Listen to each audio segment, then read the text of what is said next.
विश्व का सबसे बड़ा लिखित और सर्वाधिक व्यापक संविधान किस देश का है? तो वो हमारा भारत का है। तो अगला विशेषता तो यही है, इस विशेषता पर हम लोग फोकस करेंगे कि भारत का संविधान एक लिखित और निर्मित संविधान है जिसका निर्माण विधिवत गठित संविधान सभा द्वारा किया गया है। इसके साथ साथ भारत का संविधान सर्वाधिक लंबा संविधान है। इसके निर्माण के समय मूल संविधान में 395 अनुच्छेद, बोले तो आर्टिकल, तो निर्माण के समय कितने आर्टिकल? 395। पार्ट कितने? 22। लिस्ट कितने? 8। मतलब हमारे संविधान को 395 अनुच्छेद को 22 में भागों में बांटा गया, जिसमें केवल कितनी अनुसूचियां लिस्ट हैं? 8। अब वर्तमान में 395 आर्टिकल को 25 भागों में बांटा गया है और अनुसूचियां 8 से बढ़कर कितनी हो गई है लिस्ट? 12। तो किसको कैसा इसको ये अपडेट नहीं हुआ तो मैंने कर दिया अपडेट। और याद रखोगे वर्तमान की अगर बात करेंगे तो कहीं 395 अगर नहीं दिया है तो 444 या 470 आप टिक करने का काम कर सकते हैं। मतलब जो ऑप्शन में दिखे वो आप कर सकते हैं। तो मैंने शुरू में ही बताया पढ़ना पढ़ाना बहुत आसान है, लेकिन डाउट क्लियर के साथ, क्वेश्चन एराइज के साथ हम लोग आगे की ओर बढ़ने का काम करें। और ज्ञातव्य है कि संयुक्त अमेरिका के संविधान में 7, सोच लीजिए, ठीक है। कनाडा के संविधान में 147। सोचिए, भारत में 395 अनुच्छेद है, संयुक्त अमेरिका में कितने हैं? 7। कनाडा में कितने हैं? 147। ऑस्ट्रेलिया में 128, ऑस्ट्रेलिया में 128 और दक्षिण अफ्रीका में 153। ये सबको याद कर लीजिए, रट जाइए, ठीक है। मैंने यहाँ पर डाउट अभी दूर करवा दिया। मूल अगर बोले तो 395, देखो मूल वर्ड जोर बोले, मूल बोले तो जब भारत के संविधान का निर्माण हुआ था उस समय 395 आर्टिकल, 22 पार्ट, लिस्ट 8, लेकिन अभी 395 पार्ट 25, 12 अनुसूचियाँ, इसको तो मैंने बता दिया, सुधार दिया, 12 अनुसूचियाँ, और 395 की जगह 444, 470 को भी माइंड में रखेंगे। तो बताओ अमेरिका में कितने आर्टिकल? 7। कनाडा में कितने? 147। ऑस्ट्रेलिया में कितने? 128 और दक्षिण अफ्रीका में 153 आर्टिकल हैं। तो क्या इससे क्वेश्चन आपके ऑब्जेक्टिव टाइप के क्वेश्चन होंगे कि नहीं? बोलेंगे भारत का संविधान लिखित और सर्वाधिक व्यापक संविधान है, निम्न में से कौन सा कथन सही है या नहीं है? तो लो कर लो बात। तो आपको ये पहला दे दे स्टेटमेंट, ये दूसरा दे दे, ये तीसरा दे दे, ये तीनों में कुछ ना कुछ गड़बड़ कर दे। ठीक है, क्लियर? नेक्स्ट कहा जा रहा है कि भारतीय संविधान के सुदीर्घ होने का कारण, मतलब बड़ा व्यापक विस्तृत होने का कारण निम्नलिखित हैं। तो क्या कारण है? आइए देखते हैं। भारत में राज्यों का अलग से कोई संविधान नहीं है।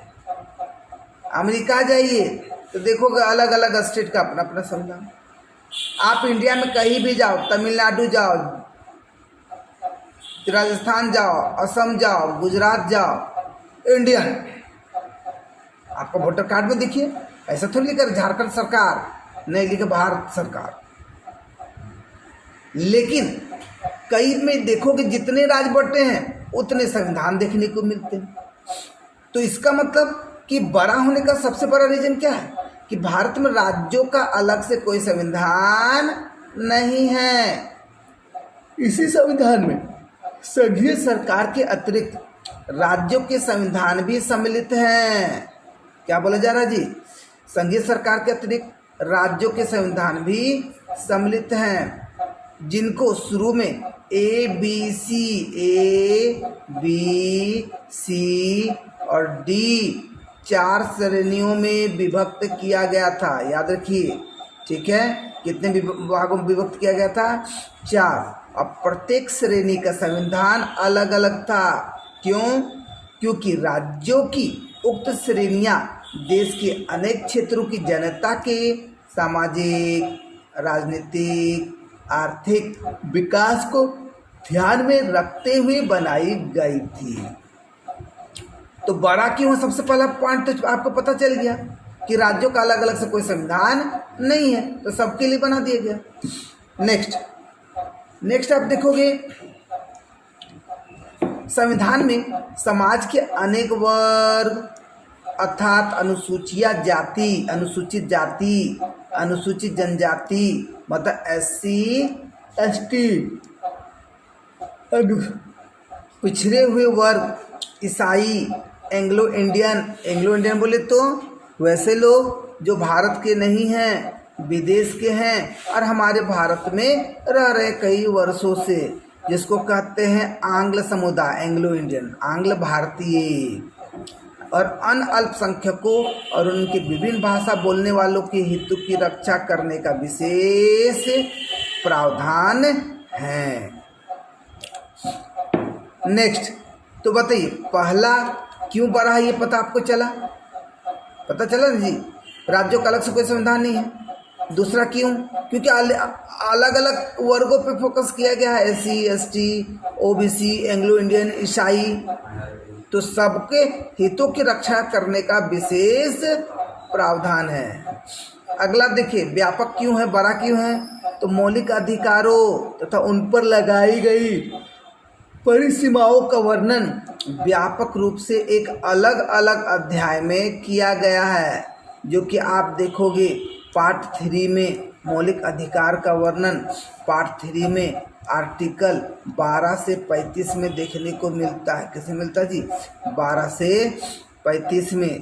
अब 12 से 35 में इसके अतिरिक्त मौलिक कर्तव्यों का भी वर्णन एक पृथक अध्याय में किया गया है। मौलिक कर्तव्यों का भी वर्णन एक पृथक अध्याय में किया गया। तो बताइए, अलग अलग किया जाएगा तो अनुच्छेद बढ़ेगा कि नहीं? बढ़ेगा। राज्य की नीति निर्देशक सिद्धांतों की एक व्यापक सूची संविधान में दी गई है, नहीं? जो कि आप देखोगे इसका उल्लेख पार्ट 4 आर्टिकल 36 से 51 तक में देखने को मिलेगा। और संविधान के संघ तथा राज्यों की विधायी, प्रशासकीय, वित्तीय संबंधों की व्यापक विवेचना की गई। एक निर्वाचित राष्ट्र होने के कारण संविधान